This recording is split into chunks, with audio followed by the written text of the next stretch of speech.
I'm Robin Miller-Brecker. And I'm Karen Lenzer. Welcome to Seeking Center, the podcast. Join us each week as we have the conversations and weed through the spiritual and holistic clutter for you. We'll boil it down to what you need to know now. We're all about total wellness, which to us means building a healthy life on a physical, mental, and spiritual level. We'll talk to the trailblazers who will introduce you to the practices, products, and experiences that may be just what you need to hear about to transform your life. If you're listening to this, it's no accident. Think of this as your seeking center and your place to seek your center. And for even more mega inspo, sign up for Seeking Center, the newsletter at seekingcenter.app.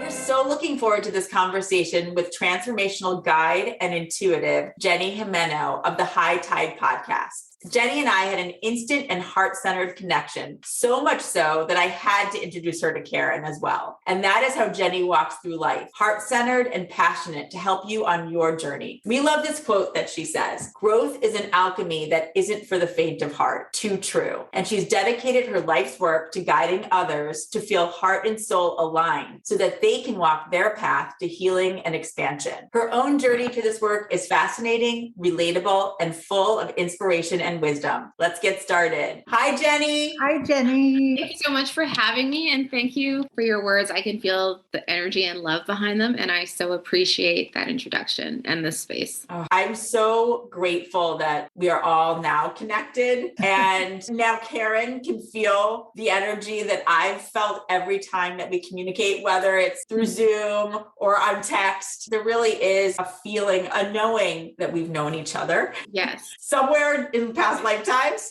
So Totally. And I think even in the energy before we started taping today, I hadn't met Jenny before. And this exusion that you have of energy and calmness and connection to spirit just shines through you. I'm excited to meet with you today. I'm so grateful. And it's funny that you mentioned that soulful connection, Robin, because I've been learning a lot about fractal patterns in the universe and how everything is sort of like the same face, different scale, or same thing, different scale. And an example of this in the universe is how lightning can strike and you see the different pathways of electricity that run through the sky. And that's what you see, that big lightning light in the sky. And then another example of this pattern appearing in our universe is the synapses in our brain and the wiring in our brain, and just how when you actually put them beside each other, it's the same image on a different scale. And so I believe that when we do have these soulful connections, it is this intersection of a lifetime where we have known each other before. And it's that recognition of this familiar place. And even as I say that, I get goosebumps because this conversation feels so intentional, and just coming across the space with you and now Karen feels like such an integral part of my journey as well. And so I'm so excited to see what unfolds from our connection. Same. And the way that you are able to express what you're seeing and these observations, I'm so happy that we can share this with everyone listening. How did you come up with that? Because why haven't we thought of that? It's so true.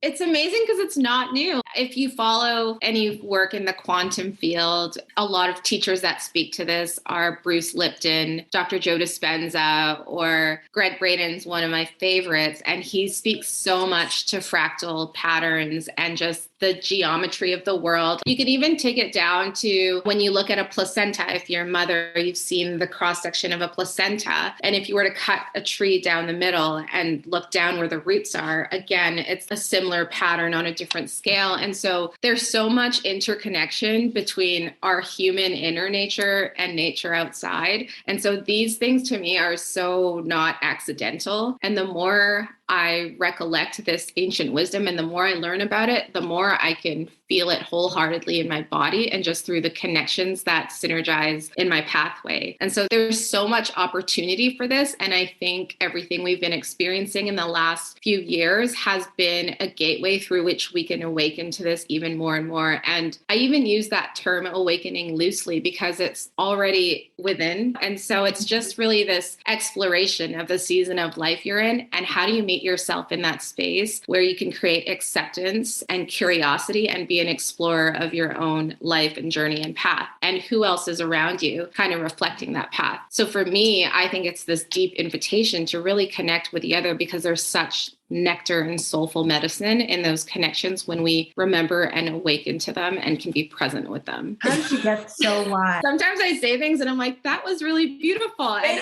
It really. I feel like it's really guided, and probably your guides are here talking to my guides, and it's just going to be this beautiful crescendo of an empowering conversation. I agree. And talking about quantum physics, that is one of the areas that we want to dive into. And so the way that you're able to take all those learnings and just express it in the way that you just did for everybody, holy moly. And that's really what we're doing. We're here to help translate all of this. Not everybody has the patience, I'd say. They may have the curiosity, but they don't necessarily end up having the patience to sift through everything and then put it together. And what you just talked about, by taking the works of all of these really brilliant people, but simplifying it and expressing it in that way, that's a gift. And then how it's flowing through you is a gift. So thank you.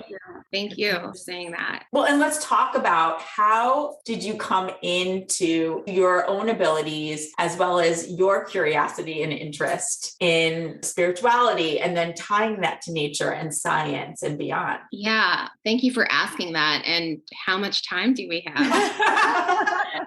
I mean, I really believe we're all here in this 3D human experience, and there's such an element of construct of time and material in this human experience. And so much of what we've been conditioned, and a lot of us were raised to believe, is you go to school, you get good grades, you get a good job, you make a lot of money, you climb this corporate ladder, which then often can translate to an always on culture where we're always chasing and always trying to achieve something. And that's a really hard way to be when that's the metric through which you're flowing in life. And that was the metric that I was living in. And I just had so many questions, because although you could create these tangible results through your accolades and your job and your relationships, your home, whatever that is for you, and there's no judgment there, just an observation, there was something about it that even in the possession of some of those things, I still had this feeling of emptiness inside. And that was first introduced to me probably in my first marriage in my 20s. And he was a great guy and we learned a lot from each other. But there was so many pivotal moments emotionally in my 20s where my capacity for wonder and just my emotional shifts were growing at such high speeds that I felt like we were no longer reflecting and bringing out the best in each other in our partnership. And so I had a lot of judgment around me at that time, where people were like, why would you want to be anywhere else than that when you've got the white picket fence and this great marriage and all these things? And I couldn't even answer it back then. It's a really hard thing to put into words, because you can't think your way through this. It's something that you embody and you feel. And that's a whole other topic. But when we think of positive thinking and self-development and that culture, it really doesn't give the full scope of a holistic experience, because being whole isn't thinking your way through it. It's feeling through all the frequencies and iterations that come with the struggle and that come with the loneliness and all the things that we meet with resistance. Those are such significant parts of the journey as well. And so I had a lot of that. And I even judged myself around that. Like, what is wrong with me? And so that kind of opened a pathway for me to start reading books about spirituality. And back then it was such a big word. Today, it's even a big word for some people to digest. And to simplify spirituality, I just see it as the way we can relate and cultivate our relationships with ourselves beyond the five senses. It doesn't have to be so big, but the reward of being open to it is really big, because then you have access to something beyond the self that I can't really explain into words. It can only truly be felt. And so the first book I read was by Eckhart Tolle, and it was A New Earth. And I was probably 24 at the time. And I was like, what is this? This is crazy. There is more to life than this. And it had nothing to do with what life looked like. It was all about what life could feel like. And I wanted that. I wanted to be connected to what he was talking about. And so that was the opening, and it didn't happen overnight. I really feel, when you were speaking earlier, Robin, and you were saying sometimes people don't have the patience for that, I really encourage people to explore the big pause in their lives and not to be in such a rush to fill those gaps, because it's in those pauses that yield us some really important information about our inner nature, especially when we're triggered and wanting to rush into filling those spaces, that can really let us know, okay, maybe this is where I need to sit with with myself and be with myself and know that everything is going to be okay, no matter what people say about my experience of it or what this looks like to the outside world. What people think is none of my business anyway. If they want to choose emotional real estate and make me take up space in it, that's great. But I don't need to do that also. And so it was really this invitation of exploring self-reliance, what that would feel like without having the need of validation outside of myself and from people that I really love. That's not easy. And it's still a challenge today in my later 30s where you rub up against those things. And I just think that it's an invitation from your highest healed self coming to you in the form of these frictional relationships or places where you struggle to ask, how could we elevate? What's the message here? Do you really need to integrate this energy into your life? Does it feel expansive, or can you let it go and heal it and just free up that space? And so my life was like that a lot. It's still like that a lot. I still live that way. And it's very adventurous and exciting. Well, and it goes to that quote that you said, that growth is an alchemy that isn't for the faint of heart. Yeah. I mean, that sums it up, because it really is those pauses that you talked about. That's where you expand. Yeah. And I was thinking about the word pause the other day, and I'm someone that loves to channel. And pause, when you break that word down, there's a very nourishing word you could fill in that word alone. For me, it was presence, acceptance, understanding, surrender, and exploring, or energy.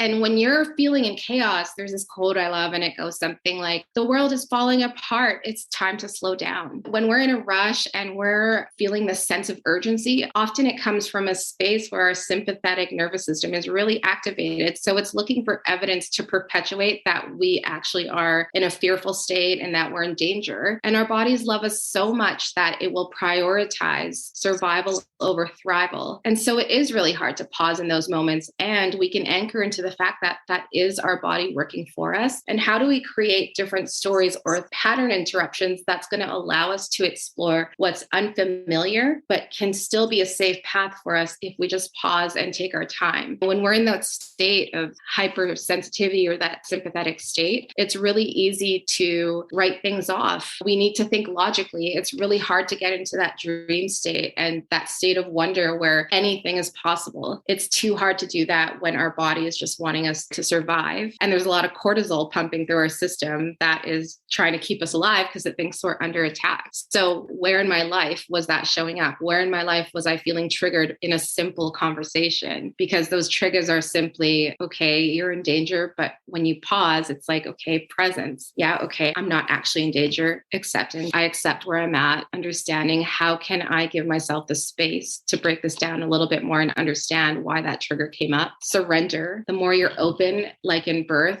when you let yourself relax, you open that pathway to new life. And then energy, and explore, what state is my energy in? Is there a way I can explore bringing this to a place of calmness and ease where more solutions will be more oriented and in alignment with my energetic field so that I could feel that? It's not always this tangible thing. Sometimes it's just this feeling that you get in your body that slows down that heart rate and brings you back to a place where you are in more of a receptive mode. And all this to say is your life is full of these moments all day, all the time. It's just we're not always aware of it. And that's totally okay. That's also a part of the journey. Wow. First of all, you have it so nailed down in terms of being able to explain it to somebody from the scientific side as well as the emotional and spiritual side. Is this the walk that you walked, Jennifer? Was there a specific pivot point where you said, okay, I'm going to shift my direction and I'm going to explore on my own and figure out a new path for myself? Yeah. After that marriage, I was in an emotionally abusive relationship for 3 years. That's one thing I would love everyone to remember too, is your healing is not a linear path. You can both leave the thing that you once loved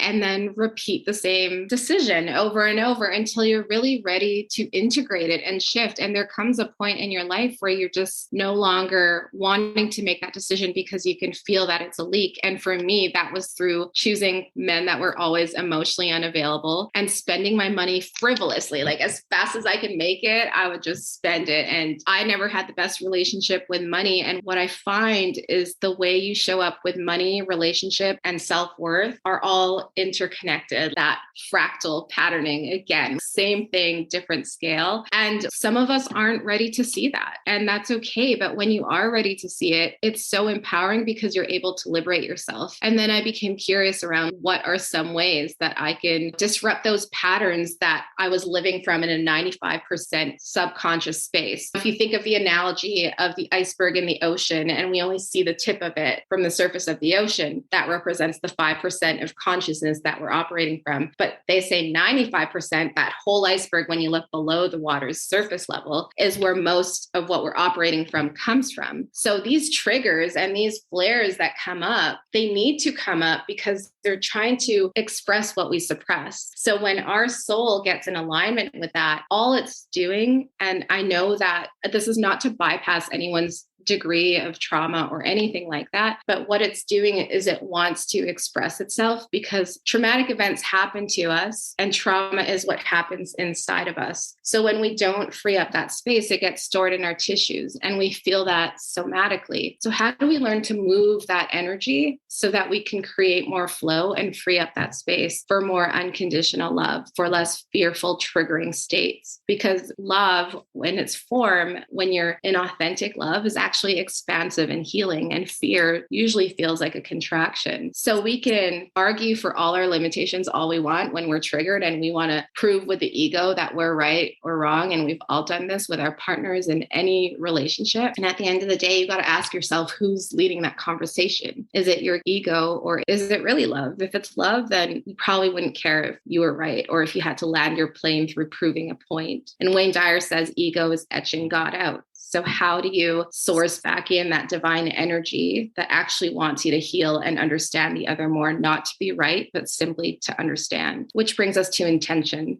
which is everything. Intention, it's literally everything. It is. And I don't know, Robin and I have talked about this, but Seed of the Soul was such a transformational book for me, which helped me understand intention with more clarity. And I really believe in that. I really believe that when you are really heart-centered and aligned with the big why of why you're doing things, those rooted beliefs and values around what cultivates what you do in the world and how you show up in the world with yourself and with others will always bring you to a space that feels more expansive and connective than dismissive and disruptive. And so essentially, I believe all the things we are seeking is already within us. We are that freedom. We are that unconditional love. It's just how do you learn to move through life and use those as a form of alchemy and opportunity to transmute the pain and the hurt, which I learned from a teacher that pain is pay attention inside now. And that's another thing. Our always on culture is like, oh God, I have cramps, pop an Advil. Look, I get it. It's not fun to be in pain. And what if we cultivated a relationship with pain as a messenger, really tried to sit with ourselves instead of being so quick to get rid of it, because they often do have a message and our body can keep the score, but it's up to us to really pay attention inside now. I mean, so many things just blew my mind. I don't even I'm writing them down for myself. And I've read every single book that you've talked about. We've talked to so many people, but I just love the simplicity of what you're saying. The one I just wrote down is, why are you doing this? Why are you doing this job? Why are you buying this house? Yeah. We never ask that question. It's what are you doing? But it's never why. Same thing about the pain as messenger. It's so true. You go to a doctor and they go to fix it. They give you a prescription to get rid of it, but you never really are asked to kind of think about the source, think about even the emotional source where it could be coming from. So how did you get this all in your mind in such a way that you could action it in your life? I hear you reading all these books, and so many of us have, but it seems like you've almost put a methodology in your mind about how to action it in your day-to-day. How do you do that? Yeah. Is that tied with you coming into your abilities? I've always been so fascinated with energy work and chakra systems. There's such beautiful wisdom in ancient wisdom and what indigenous people people knew that we're just starting to see now. And so many people are in practice of it and they get canceled, or the algorithm doesn't support their views or whatever. And the more I dive into it, the more I'm like, oh my God, how beautiful it is to know that nature has our back, that we have access to so much beyond the constructs of patriarchy. And this is not to say that there's no credibility behind the Western world. I'm just saying it can be both, and that my love for this work encapsulate it can be this in addition to. And when you synergize the two and create space for both, that to me is rooted in unconditional love for this work. Is just that true love makes space. True love understands that you can fully dive into a topic that really fires you up, but it won't matter if you don't know how to calibrate a balance with the other parts of your life that light you up. So you can't just fully give yourself to something. It's really important to devote yourself and really learn something. But when you really wrap your heart around that space and see how it affects your life, you also understand that you also have a family, you have hobbies, you have a career that you are passionate about, and real love for something knows that there is space for all those things too. And so when I hear people, especially coming out of the pandemic, say, oh, I don't believe in like Eastern mythology or energy work, that's too woo-woo, I'm so curious as to why their view of it is so narrow. And I see it in a way that's like, it can be both, and it doesn't make the other right or wrong. It really is up to that person's individual journey, how it lands for them. And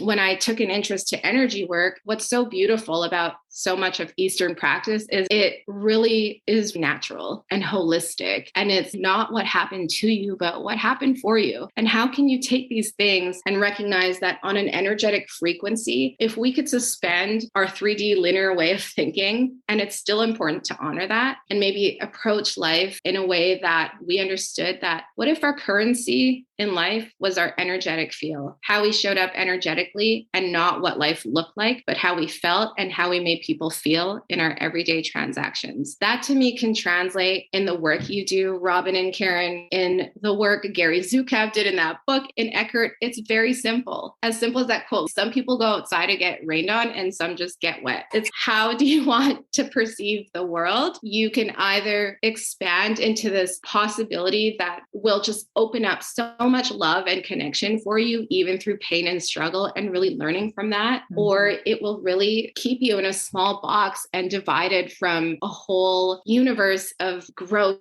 and expansion that's available. So I really like, back to the fractals, I think about this, and every person that gets aligned is a bridge between those that are not, and just more possibility for connection of healing throughout the world. So for me, this work is so important because it helps people know that a lot of people out there in the coaching field too, they'll charge like bajillions of dollars, and I'm not judging that either. But for me, I just feel like healing's not a linear path. And how do we create systems through which, no matter what your background is, you can access these resources, you can find help in community, in human fellowship that you can't find in a tube of mascara, like Zach Bush has said before in one of his workshops, and through connection. There's something so powerful in that. And so by exploring energetic work and really experiencing the proof of it in my life and just the results I've seen unfold around me, my mind is always blown. And I'll say to Sean, my partner, what are the chances that this happened? And he's always like 100%. It still baffles me. I know. You are your own sorcerer. There is pure magic in all of this. Oh, I love that word. That was another Wayne Dyer word that always stuck with me, the sorcerer, which you always look upon as like sort of this wizard with spells and everything else, but it is you being in charge of creating your own destiny. Absolutely. Well, and going back to what you're saying, Jenny, it's all in us. We're just unlocking it. It's the unlocking of it. And clearly you've unlocked it all in respect of being able to absorb it, translate it, but then being open to the more, because this is ongoing. We're going to continue to learn, evolve, expand, and help others expand. That is the goal. And absolutely. I feel so grateful that we have found one another. It's that remembering. Did you grow up around any of this ancient wisdom? Was it infused in you? Or is this all really stemming from those pain points that you talked about, those pauses coming from the first marriage and then in that next relationship? And Karen and I know that you are now with a partner and have a child and all that. So how did that all come into play? Adding to that, it almost sounds like like you have a medical background or a science background where you're coming from and you're applying that to energy now. Well, I actually am a hairstylist.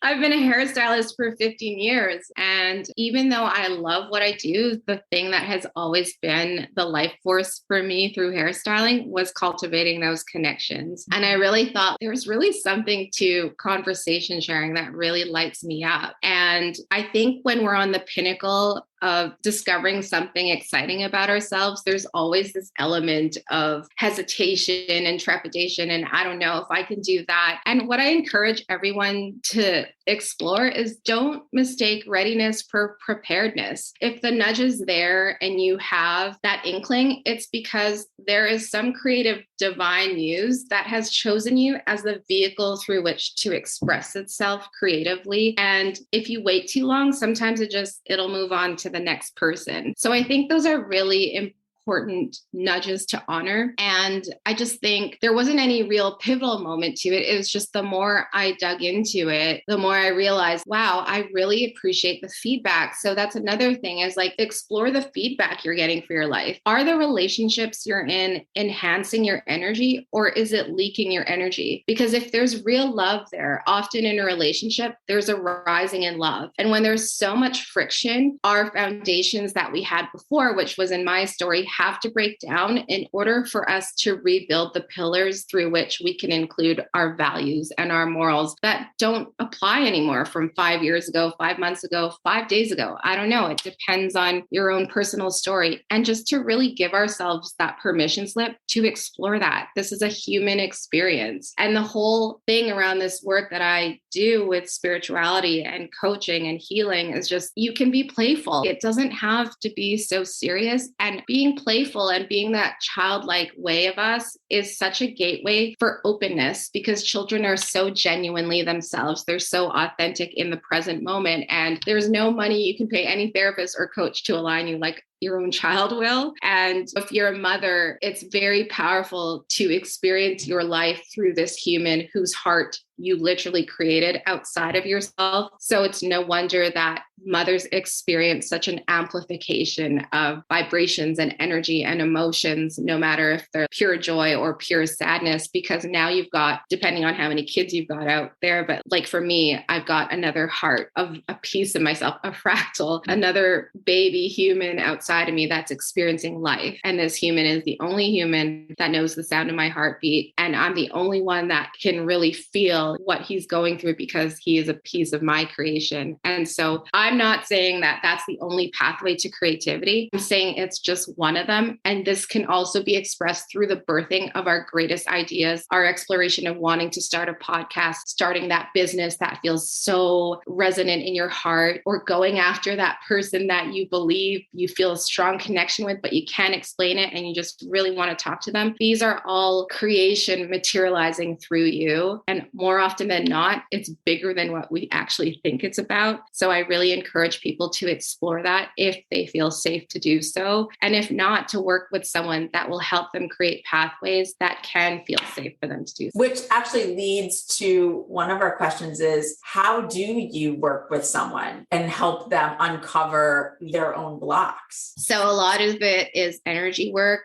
And I think it's really important when you're working with someone else to establish boundaries, so that I always say clear is kind, and you have to have a transparent objective of where you want to grow. And what is, for me, coaching, it's really important for people to know that I'm not a therapist, I'm not a psychologist. However, within the coaching framework, you do have to respect those boundaries and understand that we are people that love to help you from where you're currently at, so that acceptance space, and from baseline to thriving, where I believe most psychologists and counselors can go very deep into like childhood trauma and more into the past. Coaches like to work with more goal setting in the future, but that can translate as to anything in your life. And so people will often come to me with a different degree of anything that comes up for them that they want to work through, whether they be triggers or stories around money or relationship, anything like that. And it's very similar to counseling in my own experience of working with a counselor in the past, where you are creating a safe space for them to be heard and seen. You're they're working through some of their shadow work, and just really holding space with intention and respecting the journey they're on, meeting them with acceptance so that they know that they can cultivate that relationship with themselves, and simply mirroring back to them through resources and tools, all of that innate wisdom they already have. And so a lot of the journey is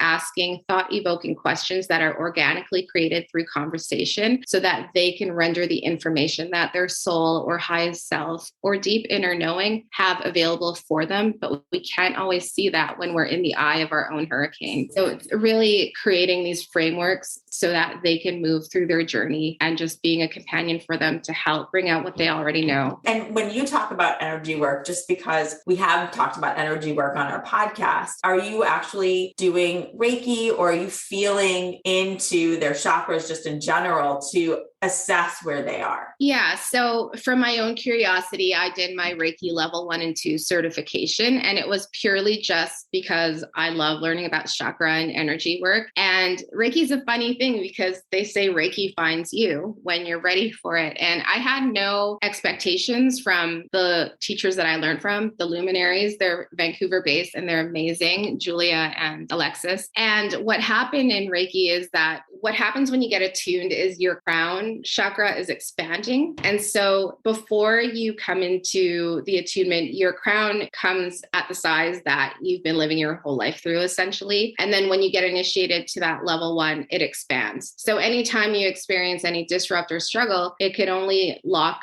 back to the size of the expansion that it was expanded to in that journey. So I'm learning this and I'm like, yeah, okay, I don't understand what that means, but I'm just going to be here and experience. But my gosh, it was everything that happened afterwards energetically where I was like, holy cow, I was starting to see things. I would work on a healing with a partner in the course, and I was getting clairvoyant where you see images. And in my head, my ego was really loud. This is crazy. You're making this up. Like, you're not actually seeing this as you're performing this, channeling this Reiki energy. But then I felt this calm voice say, just share what your insights are because it's safe to share. And these were very detailed images of a little girl playing with horses on a farm and all these things, and down to her dress. And when I shared that, these are people that I've never met. They're from all over the world. And she was just like, yeah, I grew up with horses and I've been researching them the last 3 months as a part of healing. And I just find them very therapeutic. And so it's just, to me, Reiki opened up a channel for myself that energetically allowed me to tune in and tap into someone else who was in my present moment, who I was working with. And the fact that that exists out there, I am bewildered by that. To me, that tells me in this lifetime, we really want to help each other heal and connect. And what if all the iterations of ourselves are actually a journey just back home to our hearts, where we're safe and where we're expanded and we can experience these magical pings from life. And that's what I've been experiencing through this journey. And Reiki was nothing short of that. So definitely in my coaching, that is something I offer to integrate into the offering, because it's just another level of accessing a higher aspect of yourself that is already swirling around you. I really believe everyone has guides and everyone has a highest aspect of themselves in this quantum field of energy. And if you listen to Gregg Braden's work, he says even modern science backs this now, but they can't really bring it forth because it's not accepted in the constructs of what the curriculum in school is, for example. It's just not recognized. And if that's true, and if that does exist, why wouldn't you want to access that? If it yields you more love, expansion, connection. So well, just even hearing the way that you're explaining it too, it's a further validation of how we're all connected. The fact that we've talked about, and both Karen and I can channel as well. And we know that we can see things. We don't know why we can know that level of detail about somebody else, but just in the way that we're having this conversation, my epiphany is it's further validation of really our connection as one energy. And to your point, being fractals of that energy. So we are all expressions of that energy. Yeah. Even that, like, we're connected in that way. Absolutely. And what I love about what you just said is that in exploring our healing, and what I was saying earlier, how you then become a bridge to others that want to heal also, or are ready to explore that journey, is that there is that level of connectedness. In giving ourselves permission to shine our light, you're giving others permission to shine theirs too. And it just allows you to flex that courage muscle that we're not always so keen to flex because we're worried about how it's going to land for people. But what if that light work is your life work? And that is the key through which we can heal and expand, and to live in this lifetime and experience it from that degree of openness and expansion it's such a gift, and it's accessible to everyone, and it's not for everyone yet. It's really up to the individual, and you cannot make someone want to shift or change. And that's why we have these relationships where we're triggered and all those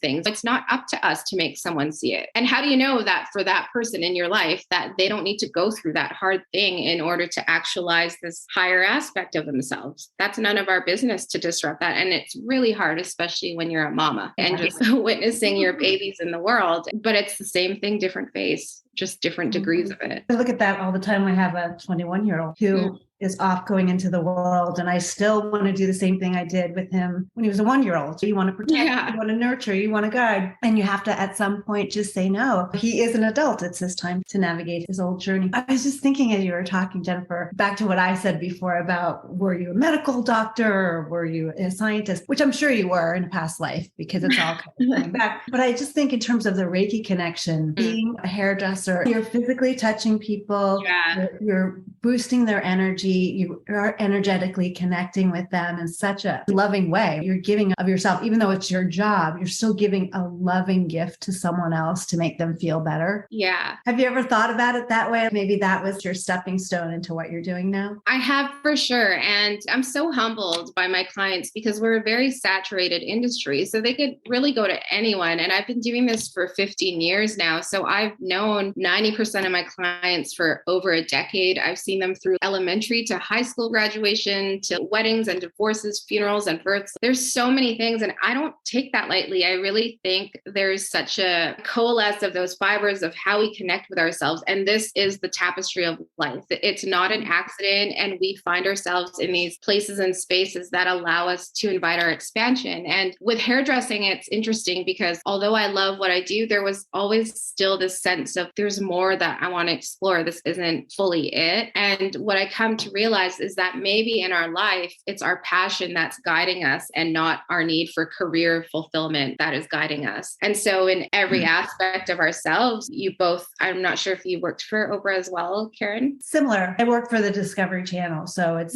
which is very similar. Which is amazing because it's what I was saying about this type of work. It's just an iteration that is more doorways and pathways that's leading you to the next thing. So often those nudges are far bigger than we think they are. And it's such a sacred invitation to explore them. And even when they're not, it's just about cultivating that trust within yourself so that you can flex that value of learning to trust those intuitive messages that you get from within so that you can further explore. Either way, it's conditioning you in a way that is open and from a space of unconditional love, rooted from the heart. And when you live from that space, life becomes very enriched. How did you get there? I'm thinking about all people who are listening, thinking that they might have that yearning too, that this is great, but I know that there's something more for me. It seems you have it so figured out in so many ways. You did the research, you read the books, but what was that moment for you that really got you across that chasm of should I do this or should I stay where I am? I feel like it was really getting real with myself and learning to have my own back and realizing that what I was saying earlier, that everything I was seeking was me. Every teacher I've put on a pedestal, the pedestal was me. It was all this iteration of coming back home to my heart. And even as you're speaking, Karen, I want people to know that it doesn't make the journey now perfect. I just find when you learn to work with this type of work, your uptake is faster. There's more space, there's more acceptance, there's more room for play. It's not the end of the world when things fall apart. And it's okay to honor that it feels like the end of the world. And to the degree of the pain that you feel in something is to the degree that you will allow yourself to express yourself in joy. And so it's really important to be in that fullness of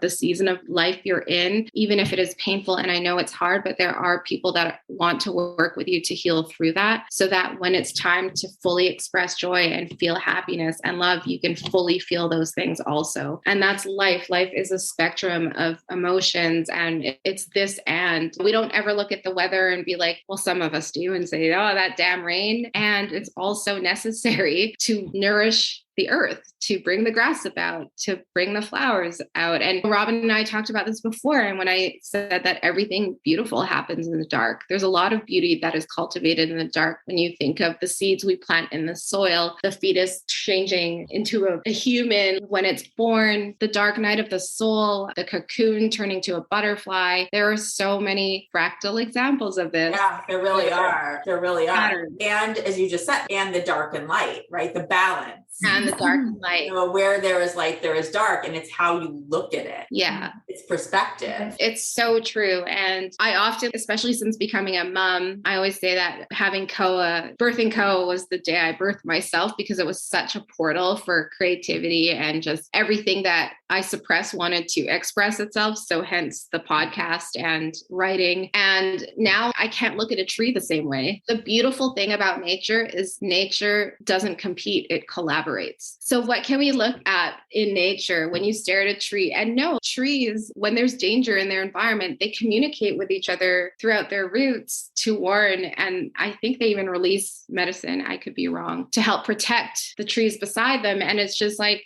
what would it feel like if our currency was our energetic state? How would our world be different today? Would we show up different? And the beautiful thing about this is we can start small. We could start from within and then start to build these bridges outside of ourselves. Jane Goodall, she says, act local, not global. And you want to stop all these wars? Well, stop the one within yourself first and learn what it wants to teach you. Because we can preach all these things about and being activists. And I'm not judging activism or anything like that. However, if you're doing it from a space that is unaligned, it's really easy to be angry and lead with a different pace than one that is coming from unconditional love. So that's why I say it's not easy work and it's available for everyone, but not everyone is ready. And that's totally okay. In their own time, they will explore it as well. I just want everyone to know that they can explore it and it is available to them. Yeah, that is definitely our hope too, because there aren't enough ways to get this information out because it isn't part of our mass media day to day. It's not part of our day to day. And the more stories that we can share like this of people like you who walk the walk and done the exploration and are practicing it in their day-to-day lives, they'll have the courage to do the same thing. And to normalize all of this. Because as we've talked about, first of all, so much of the wisdom is ancient. You're trying to bring it back into mainstream and we aren't taught it this in school. And a lot of the time it takes for you to hit that rock bottom for whatever reason you get there, whether it's through the loss of somebody important in your life, it's through your own addictions. And what would it take to not have to get to the extreme to know that these are available so that you know how to cope with those extremes in your life? That is such a driving force and why we're committed to getting this out in the world.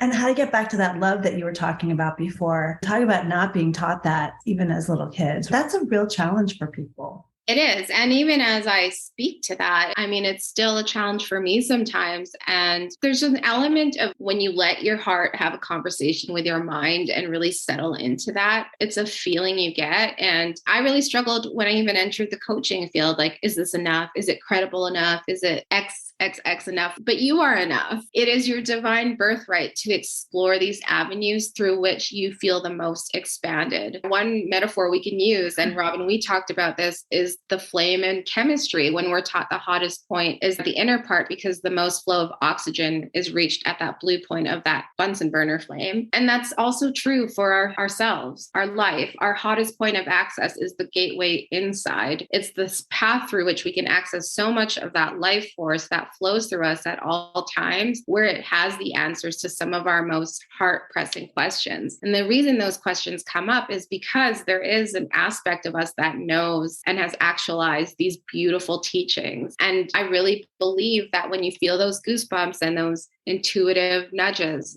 they are coming from a space bigger than beyond the senses, our five senses of knowing in this linear space. And so it's great to honor the human experience. And how beautiful is it that we can honor it with the tools and resources energetically that are available to us from our ancestral wisdom. Yes. Well, and just speaking of what you were just talking about, I want to just comment, I know people are listening to this, but when we got on today's call, I was remarking on your tattoo, just vibrant and beautiful. And you're like, wait, which one? And I pointed to the bird. And you said at the time, you just knew you wanted a tattoo. Yeah. And then you wanted a bird. A bird.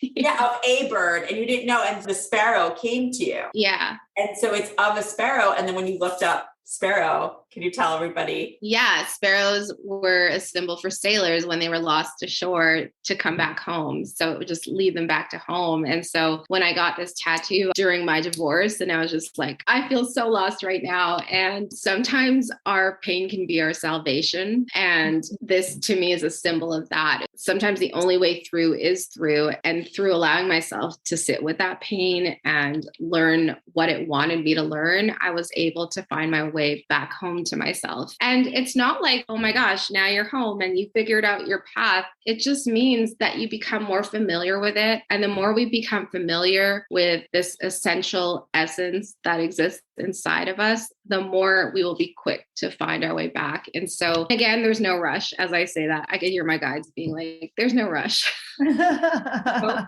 we can all take our time, and it's just feeling your way through. You can't bypass this stuff. And this is why it's beyond the constructs of think positive and live your best life. It's bigger than that. You really got to feel your way through. And there's just some things pain can teach you that pure joy cannot. And they're both necessary. So true. We'll talk a minute about your podcast. How did that come into being? Well, High Tide, my podcast, was birthed 3 months after my son was born. And I created it because I just always wanted to, honestly, I just wanted to be like Oprah. I wanted my own talk show, and I pictured myself having these interviews and a podcast that is conversation sharing that explores human potential amid the struggle and waves of life, the ebbs and flows of life. And I love it. It's given me the space to connect with people that are from all sorts of different backgrounds. And it's something I'm really proud of. And it's still unfolding as I continue to explore it. And most of the guests that I've had on there, I reach out to them from when Co is sleeping at night, and I write from my heart and I invite them on, and I hope to connect with them. And I've been very humbled by the energetic connections I've had that have been able to carve out their time in their life to have a conversation with me. But my intention behind this podcast is to educate and inspire others to explore their lives and really lean into the places that are uncomfortable, because those are the spaces that actually yield us a lot of growth. That resistance piece, I really think it's a gateway for birthing a newness and a tenderness in ourselves that is actually the true strength of our lives here. Are there certain daily practices that you can share with everyone listening, or rituals that you suggest or recommend to people? One thing I really honor is time to myself, especially since becoming a mom. And whether you're a parent or not, I just think it's really important to learn who you are, even if it means sitting by yourself for 2 minutes a day in silence and just allowing whatever wants to come up to come into that space. And one of the rituals I love, it's called 2-minute brain dumps, because as a mom, it's busy. So I always have 2 minutes though, and I'll start my day and set a timer for 2 minutes. And I'll ask my higher self a question. What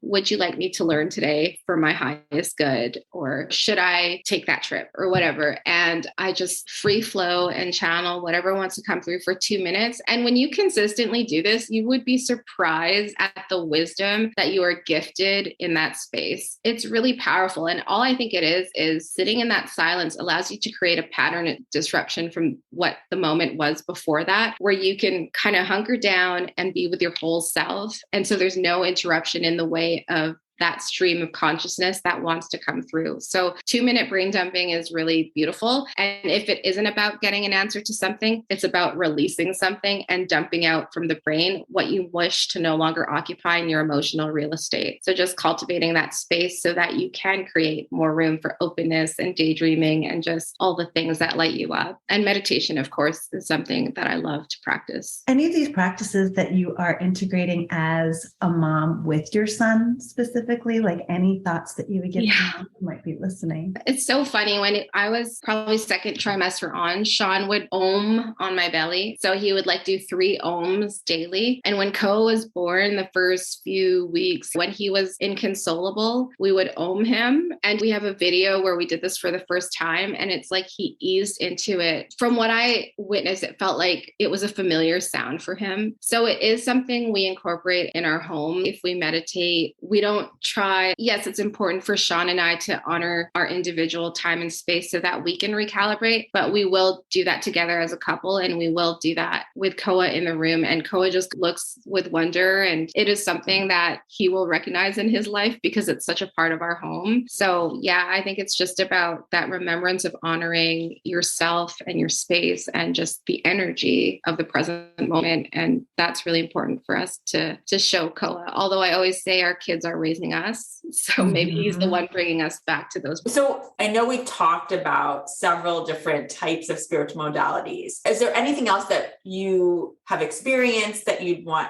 to talk about? Are you familiar with Abraham Hicks? We are very familiar with Abraham. Yeah. So I was fortunate to go see them in Huntington Beach before the pandemic. And it was really cool because I don't know if I'd call him spiritual, but one of the things that Abraham or Esther Hicks was talking about was the 60-second rampage, or often you'll hear her say, tuned in, tapped in, turned on. And what I can compare this to is one of the authors that I love her book. It's called The Earth is Hiring. Her name's Peta Kelly. And to simplify this, she'll say, our source is like a hose and it's always flowing, always streaming, but the kinks that we create disrupts that flow. And the kinks are often where we place our energetic energy, like when it's not in the present moment. So another way I can put this simply is, Lori Ladd, yes, right? Yes. So I loved our conversation, and she talks about how in the quantum field, what if your highest self already exists? Say you wanted a house by the ocean, which is what I've always wanted. And in the quantum field, if you could think it already exists.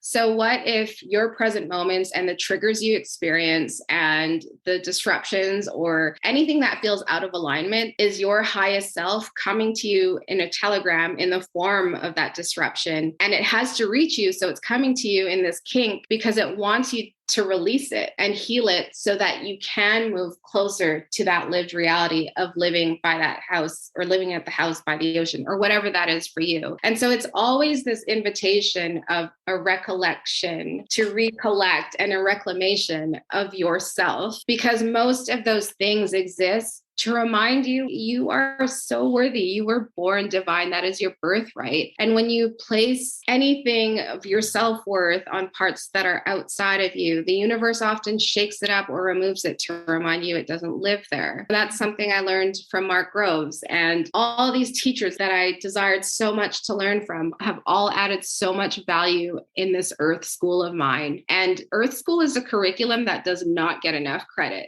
It does not. That's right. We're all in Earth School. Yeah, we are all in it. And why aren't we honoring that? And I think we are now. I feel like energy is really speeding up and it's happening. And more people are starting to realize there's got to be more to it than all this divisiveness and things like that. I think it's just all about honoring that because it is here for you. This conversation today, it just couldn't be more timely, right, Karen? You are such a messenger and teacher. There's no doubt about that. And I know for Karen and myself, the messages that we're talking about in depth today are things I know we may know them. Some of them we didn't, but we may know some of them and needed that reminder of that worthiness. Honestly, I actually wear a bracelet, an I am worthy bracelet, yet I still forget throughout my day. So I feel like for those listening, you are listening to this on purpose today. There is a reason that you were called to listen to this podcast and this episode and hear these messages and know what is your birthright and that we all are in this Earth School together. Absolutely. And that there is is a catalog of proof. If you're in the present moment somewhere listening to this and you're struggling through a decision or a relationship or a fight or whatever, a trigger, just know that there have been a catalog of proof of present moments in your life wherein you probably questioned it, and you can look back in this present moment now and say, hey, yeah, I needed to go through that. I needed that to help me evolve. And it actually worked out for me in more ways than not. And even if it didn't, it still brought you to this time and space to remind you, because it'll keep showing up louder and louder when we don't honor that. Or it'll keep showing up louder and louder when you do honor it, because it's giving you more tangible proof and signs and connections outside of yourself as a reflection of what you're connecting to inside of yourself. I'm looking at what you just said. This is such an aha for me about this idea of this telegram from the future. Yeah. We all embrace that as a message for you. It's almost like a little spotlight on where you are to say, stop, pay attention. This is an opportunity for you to get to where you really want to be versus, oh my God, I can't believe this is happening to me. Exactly. So true.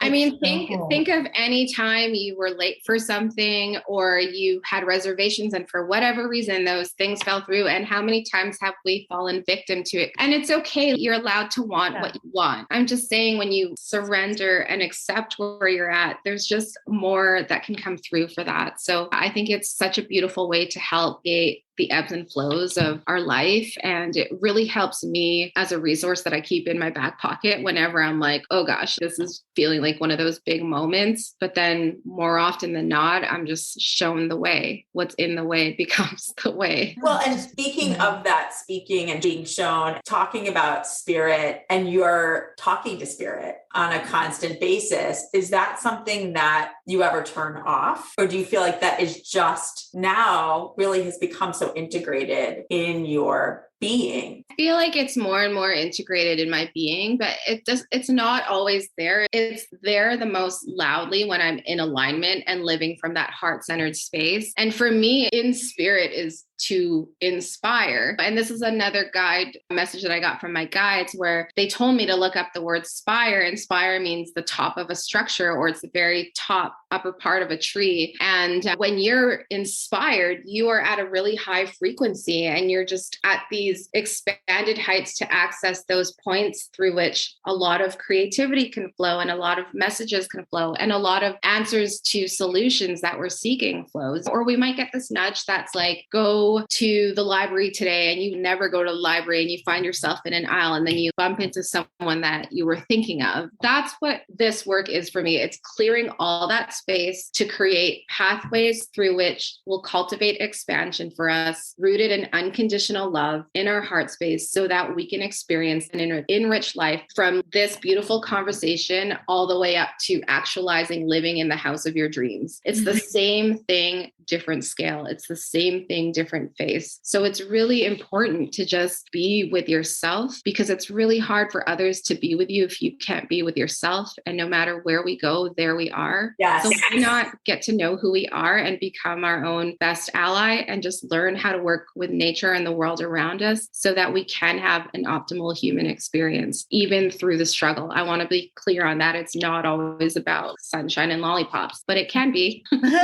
Just a question though, too, for people listening and for those who might be interested in working with you, Jennifer. So how does the process work with you? Is it a one-on-one session that you offer people? How do you structure your sessions? So right now, actually, I'm currently doing Dharma coaching school, and it's spiritual life coaching school through Sahara Rose. And so I don't actually have my certification yet. So any energetic work that I've done in the past has just been through conversation sharing and through Reiki and healings, and just through cultivating connections through hairstyling. And people have come to me. I was once on Mark Grove's podcast and I shared a story there. And so that's a global platform. And a lot of women reached out to me and was really resonant with the story I shared. And so through that, I was able to offer them mythologies that I work through that help me. And it was really helpful for them as well. And so right now, the platform I have on my website, for example, there's discovery calls where we can have a conversation and see if we're a right fit. There's activate, where if there's something you're just trying to work through and it's just a minor thing and you want to explore ways through which you can create a solution for that, then that is offered for you. And then